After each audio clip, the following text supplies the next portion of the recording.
Good morning, everyone. We're going to sing Face of God together. We're going to do each verse twice. Join whenever you'd like. You are the face of God. I hold you in my heart. You are a part of me. You are the face of God. That again. You are the face of God. I hold you in my heart. You are a part of me. You are the face of God. Now, face of love and family later. You are the face of love. I hold you in my heart. You are my family. You are the face of God. One more time. You are the face of love. I hold you in my heart. You are my family. You are the face of God.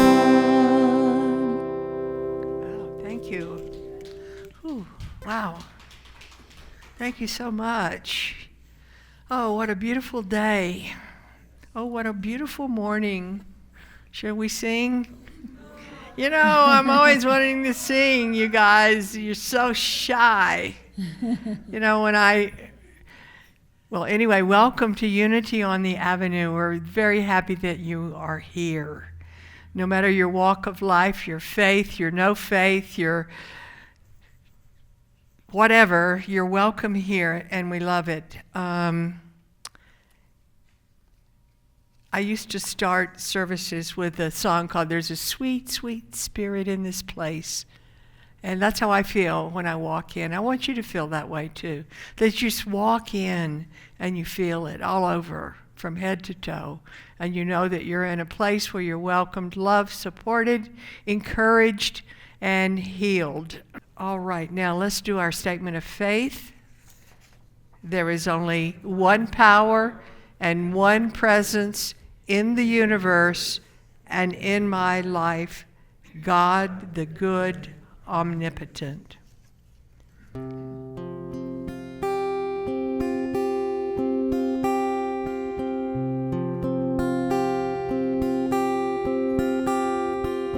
Surely the presence of God is in this place. I can feel the mighty power and the grace. I can hear the brush of angels' wings. I see glory on each face. Surely the presence of God is in this place.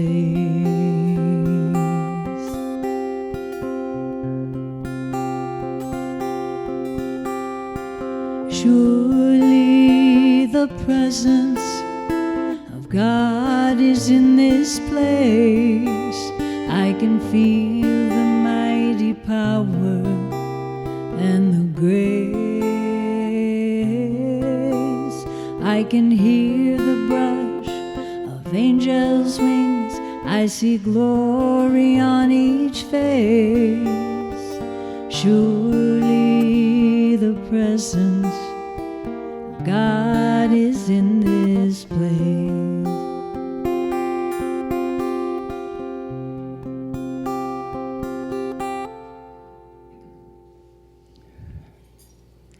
So as you just take a deep breath and allow yourself to relax in your seat and just know that the presence and the power of God is within you this very moment.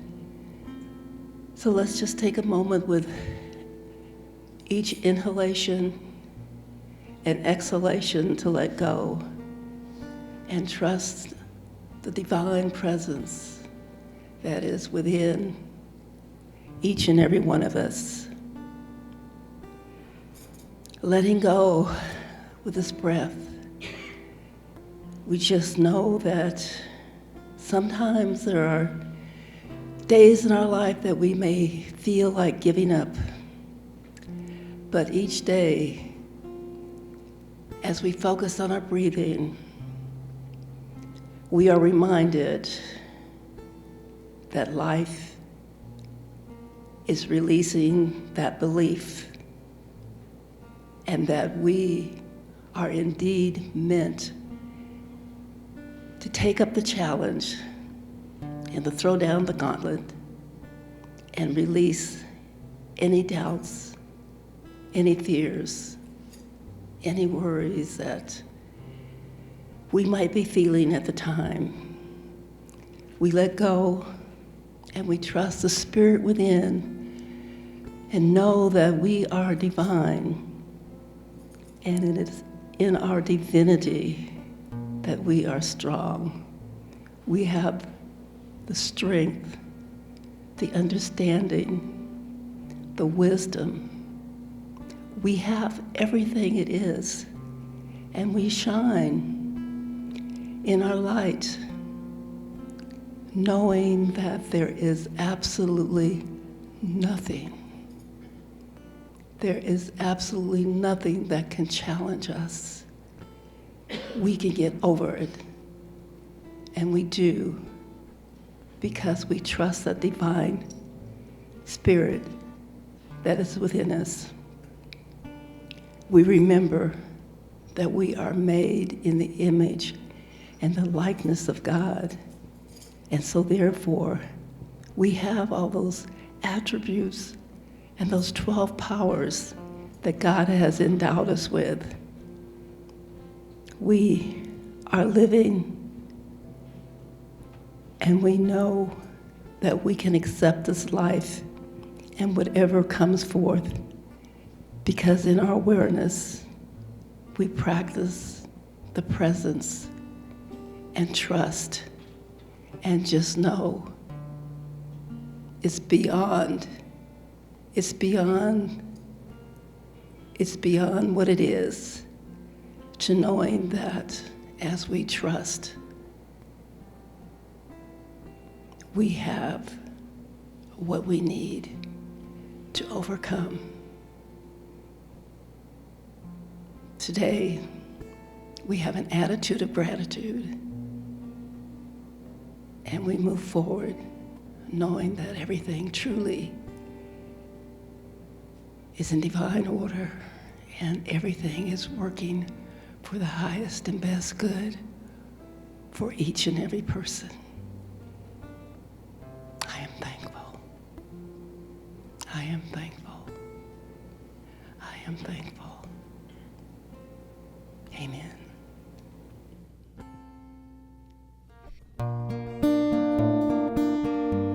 Much better.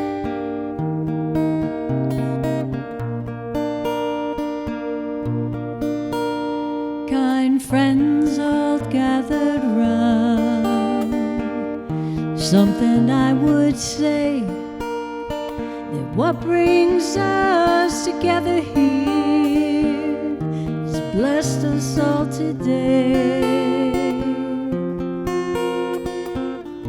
Love has made a circle, holds us all inside, where strangers are as family, loneliness can't hide. So give yourself to love, if love is what you're after.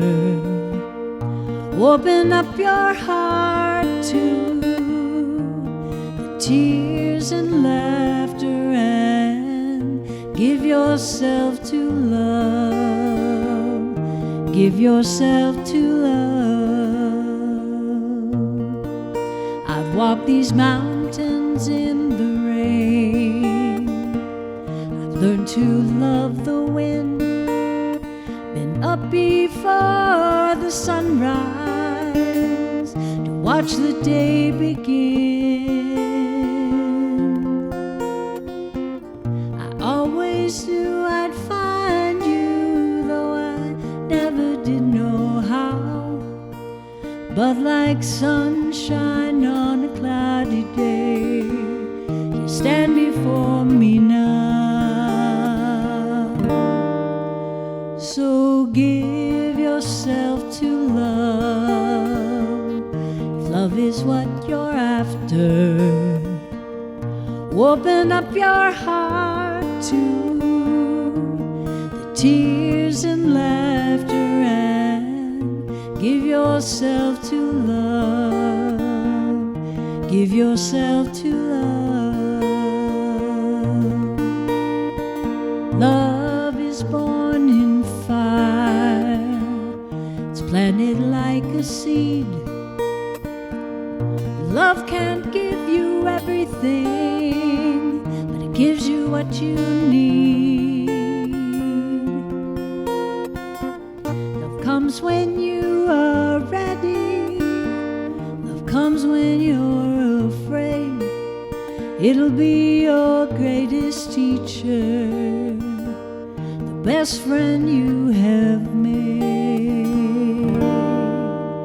So give yourself to love, if love is what you're after. Open up your heart to the tears and laughter, and give yourself to love. Give yourself to love. Sing it with me. Give yourself to love. Love is what you're after. Open up your heart to the tears and laughter, and give yourself to love. Give yourself to love. Just give yourself to love. Give yourself to love.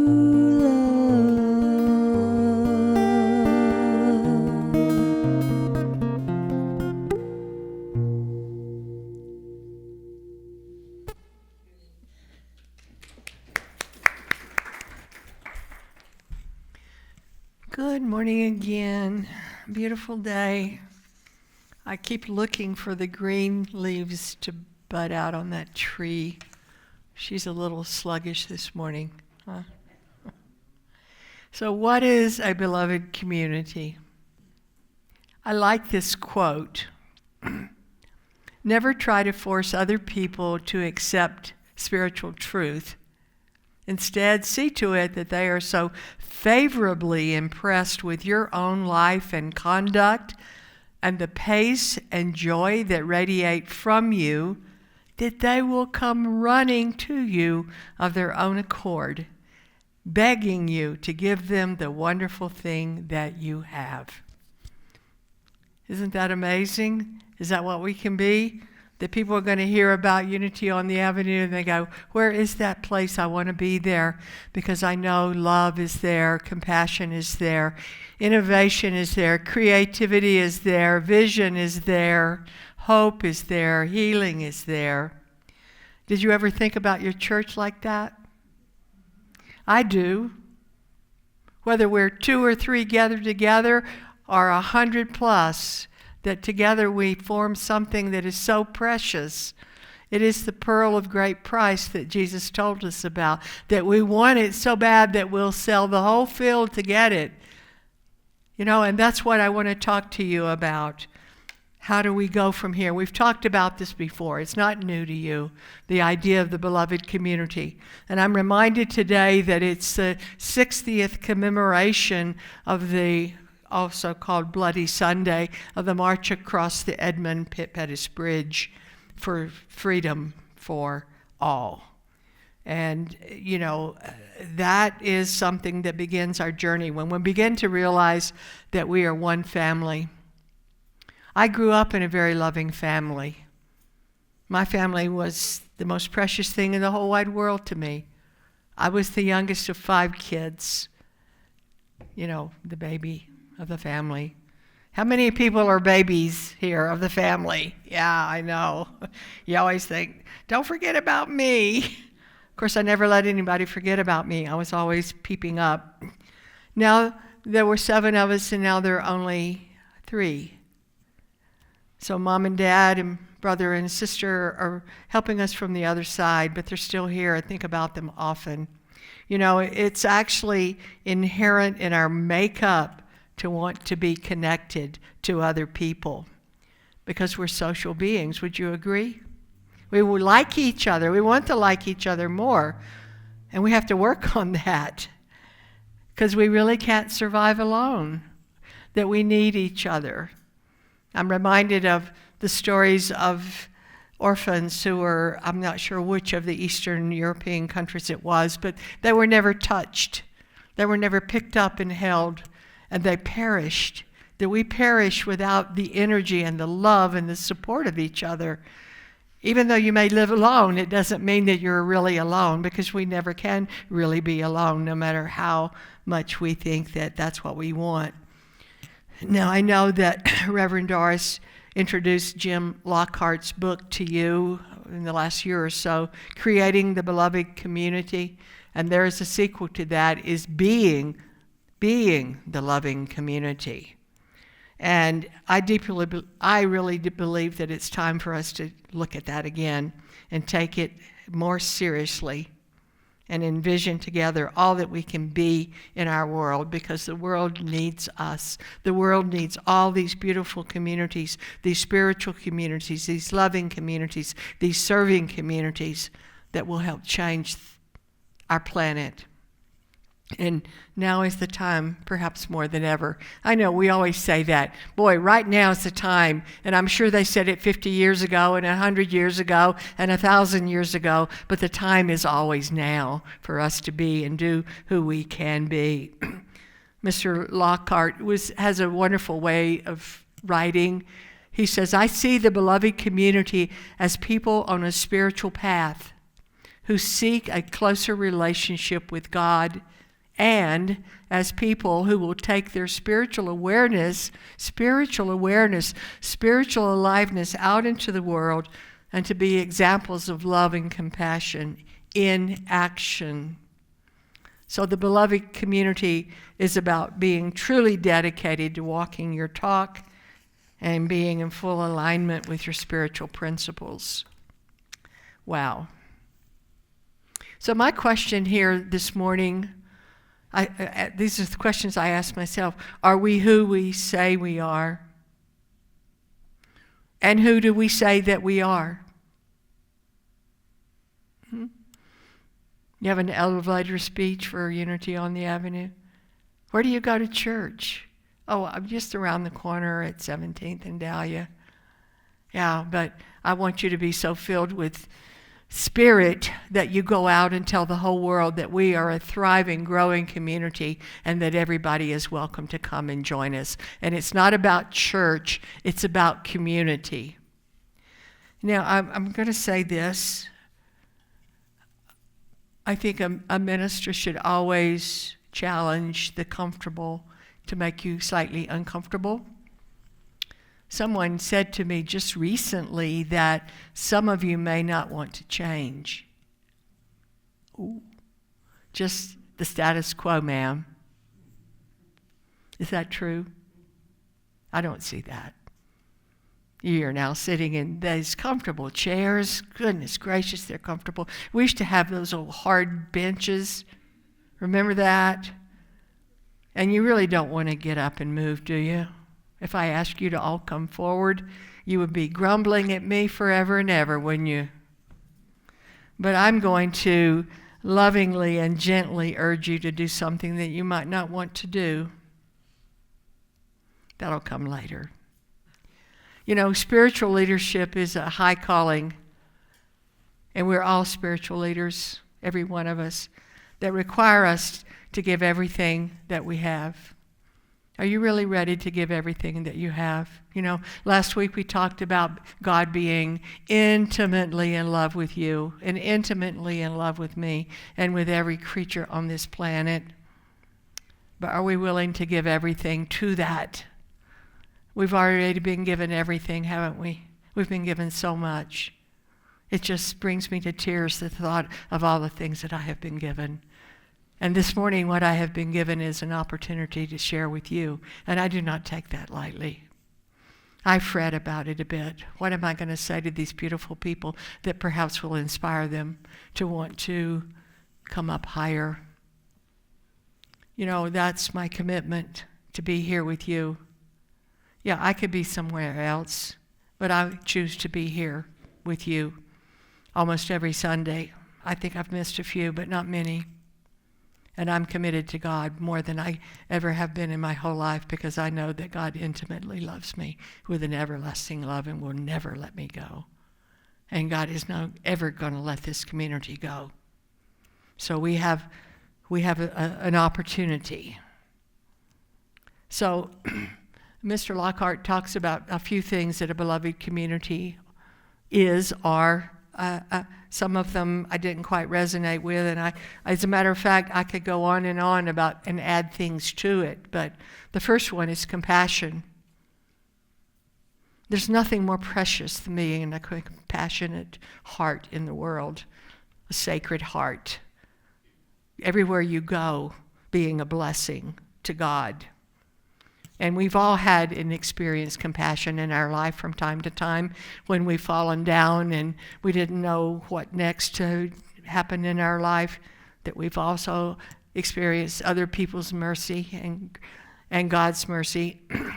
And I do believe that that's what God is calling each of us to be in this blessed community, to be a flaming, sacred, compassionate heart. So everywhere you go, you're leaving little droplets of love and compassion. It's like the little girl or boy at a wedding, and they're given petals, rose petals or whatever, to put down the aisle before the bride and groom come. And that's what we're called to do, is to bless everything everywhere we go.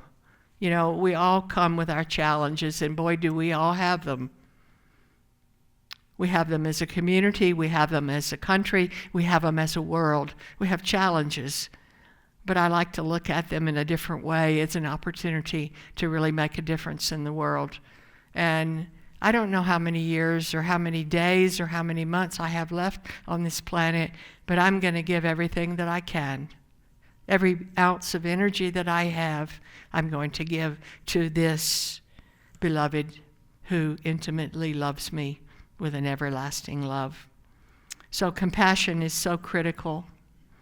Then we talk about love. We talk about love all the time because that's who we are. We're loving beings, and we need to be connected in a state of eternal oneness. We sing after the meditation, Alleluia, Alleluia, we are one now. So when we sing that this morning, let's sing it from the deepest depths of our being, that we are one now and always. So what I would like to see you do and experience, and then I wanted to do more sharing. I think we need to share more. I know you didn't like the circle, but we had an opportunity to share more, okay? And we can still sit in longitudinal rows and share from time to time. But I want you to experience oneness when you walk into this sacred sanctuary. Think about walking through a threshold where you leave everything behind, all the worries and traumas and everything, and walk in to receive your blessing and ask God to fill my cup. Fill me up, Lord. Fill me up so that I can go out and be a blessing again. And we're a group of people that are learning not only to love ourselves, but to love each other. We can all be cantankerous from time to time, irritable, not really ourselves. I know. I see it sometimes, and you may see it in me sometimes, but we're learning how to love each other and then go out and love the whole world. We are creating an experience of belonging Some people say that there's an epidemic of loneliness, and it's not because you're physically alone, but you don't feel connected. And I hope that it would be a shame that you walk out of this place without feeling connected to somebody, or to some idea, or to something that's so good that you want to go out and tell the whole world about it, right? That you know that when you come in here, you're safe, and you're welcomed, and you're loved, and you're accepted right where you are. You do not have to be a spiritual master to walk in this door, because we're all becoming spiritual masters when we give ourselves to it fully. Is that not right? Huh? Will you not join with me in trying to master this life? So that we can be spiritual beings. A beloved community also is about exploring deep and radical self-knowledge. Know thyself. I know there are times when we feel disconnected from ourselves. I do sometimes, and I remind myself, who is this person driving this car, walking down this path? Is it really me? And then you go look in the mirror, and then maybe you'll be reminded and see the spiritual being that you are. We're a group of wounded souls. We all have our wounds. And they become a blessing if we allow them to. And we realize that we're all in that place of woundedness. And that's okay. Wounds heal. And they heal by intention, by allowing them to heal, and not being afraid to look at the shadow part of ourselves that we have such a great propensity to project onto other people. So if you ever wonder why somebody doesn't like you, it may be because you're projecting some disowned part of yourself that needs to be healed. So that's what a beloved community can do, to help us take that hard, compassionate inner look, and to do it without judgment. You can't judge yourself.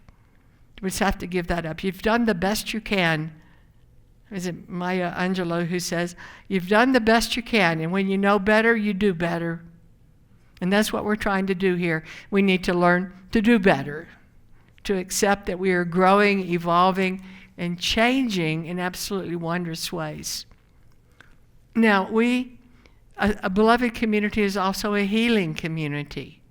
Unity started as a healing ministry with the Fillmores meeting in their kitchen on Sunday night so as not to interfere with people going to their own spiritual community. So we can be a place where you come to heal. It should be. It should just be calling you when you come into the door, that if you have some heavy burden or something that is troubling you, or you're not feeling good that day, that you walk into that door and you begin the healing process. That is my prayer for this ministry. And we also are a praying ministry, a praying group of people. We have beloved chaplains who help us from time to time. And when was the last time you asked one of these beautiful people to pray with you and to share it? Don't be afraid to do that, because they're compassionate, every one of them. And they love the opportunity to share your joys and your sorrows.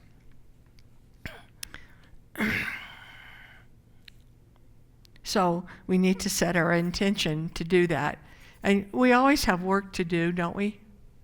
We're not perfect yet, but we have the perfect pattern within us.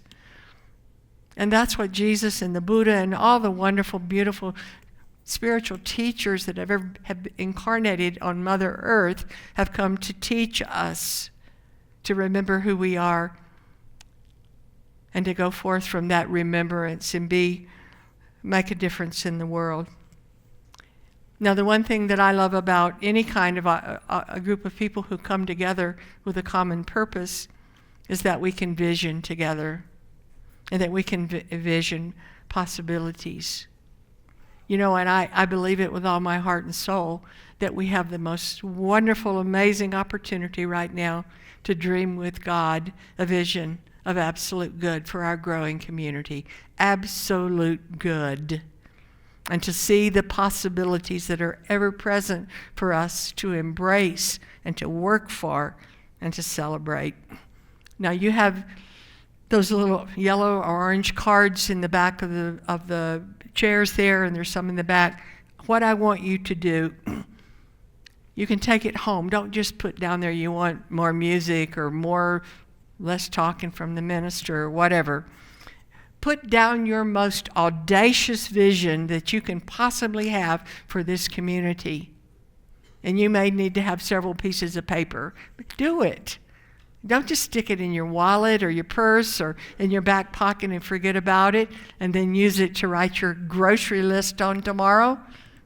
Do it with honor and respect and possibility. I want you to dream big, be bold, with faith in the ability to see that these visions can become our new reality.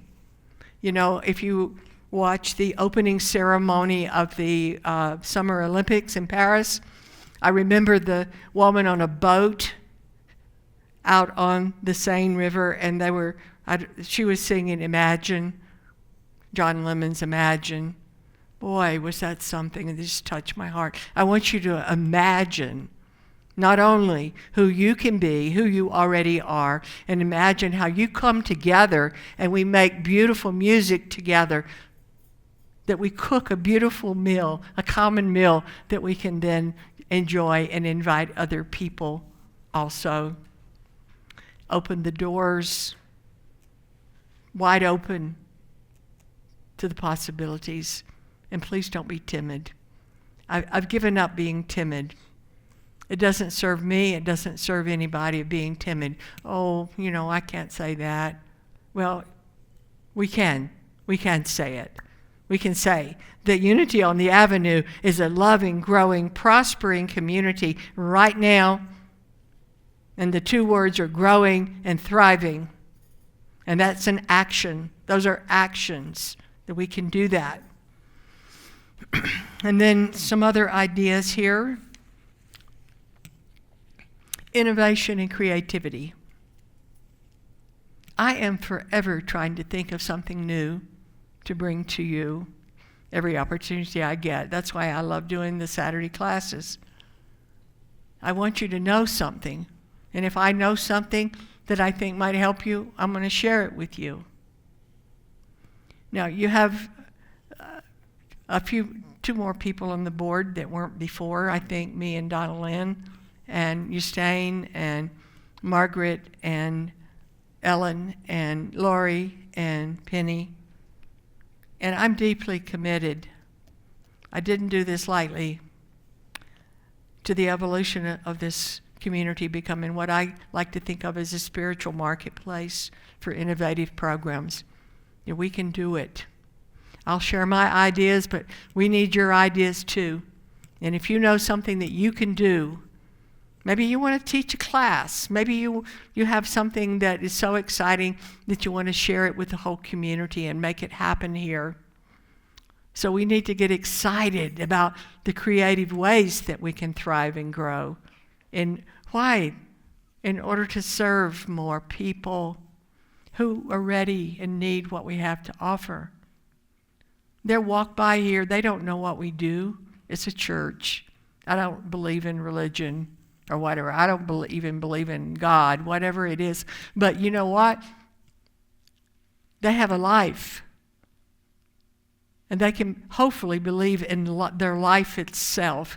And then we come to know how precious we are. And we come to know the divine beloved who loves us infinitely with an everlasting love. That's what people really need. They need to be loved. The religion stuff, whatever, that can come if they're so drawn to it. But, we're more than a church. We are a sacred sanctuary of love and peace and compassion and healing.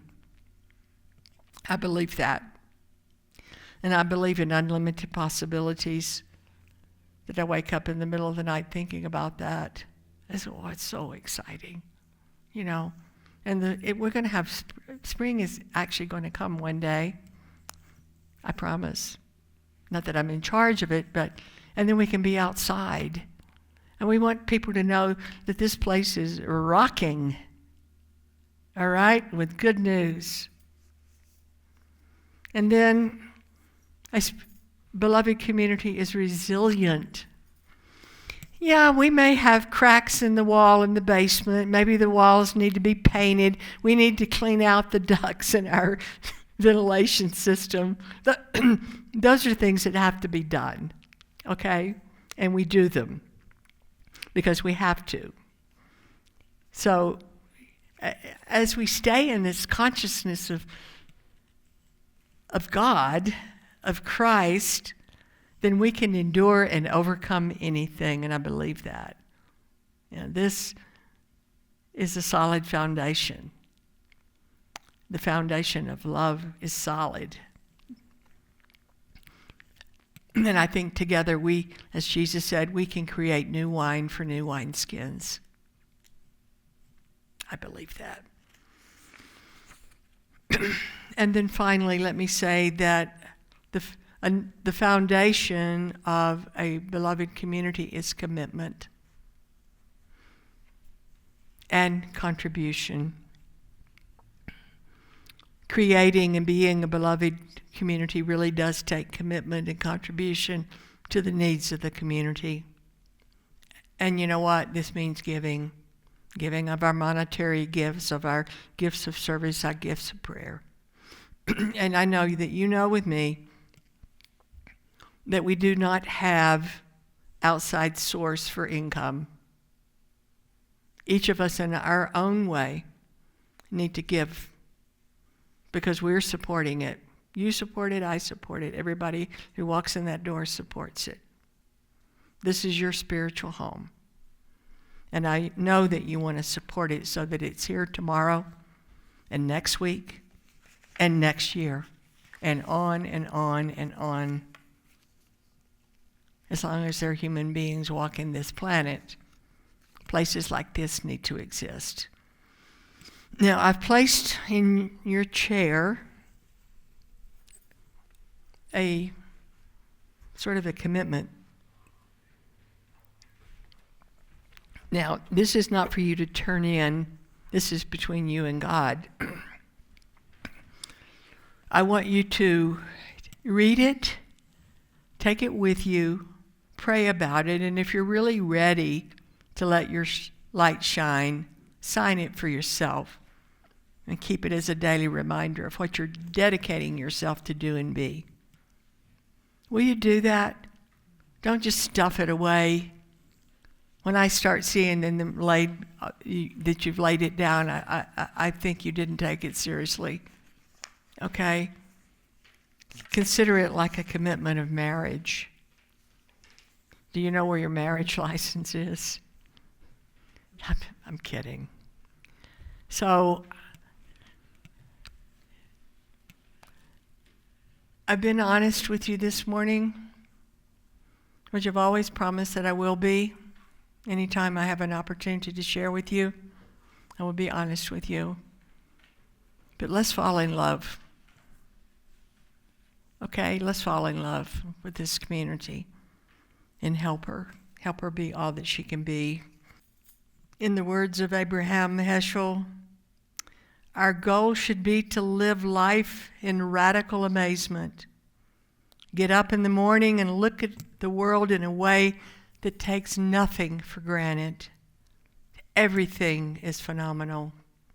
Everything is incredible. Never treat life casually. To be spiritual is to be amazed.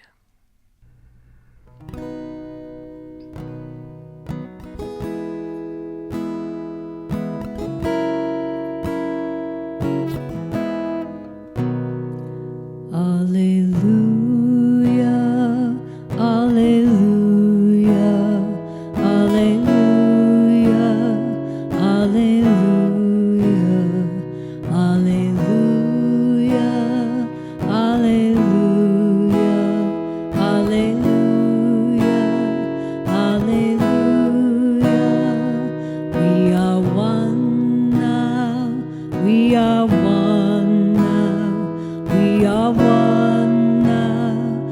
We are one now.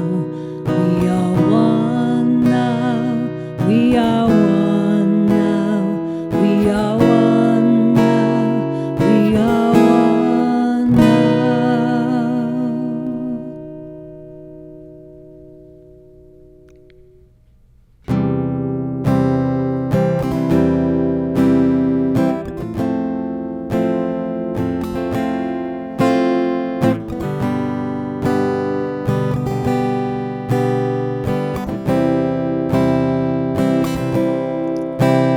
Hey, my little evening star, how bright you are. Anywhere you go, you're not alone. Rocks and bugs and angel wings, every little shiny thing. Anywhere you go, you're not alone. You're the North Star and the compass, always finding something wondrous. Anywhere you go, you're not alone. Wish that I could keep you from sorrow and harm. None of us is here for long, but we're not alone. In the cradle of the circle, all the ones who came before you, well, their strength is yours now. We're not alone. Sparrows in the morning, crows at dusk, singing with your mom. We're not alone. We are not alone. We have love. We have love. We're not alone.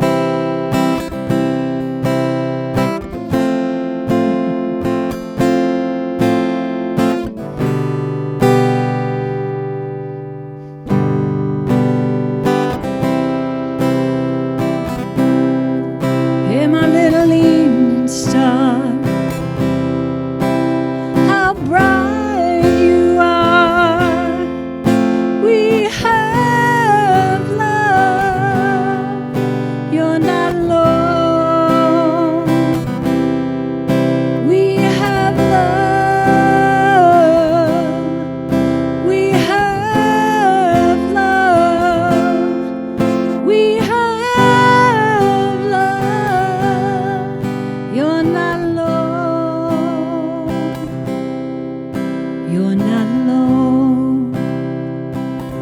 No, you're not alone.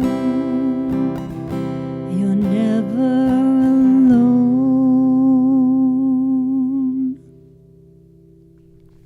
Thank you. Thank you. Now we know that there are millions and trillions of children across this planet who need our love and our support. And the ones who are yet to come and walk through that door, they will come. You have to believe that. But let's bless all the children in the world, including our own inner child. We are loved, special, and important. We see you and bless the divine being that you are. And then our prayer for protection is this. The light of God surrounds us. We am that light. The love of God enfolds us. I am that light. The power of God protects us. I am that power. The presence of God watches over us. I am that presence. And wherever we are, God is, and all is well. All is absolutely wonderful.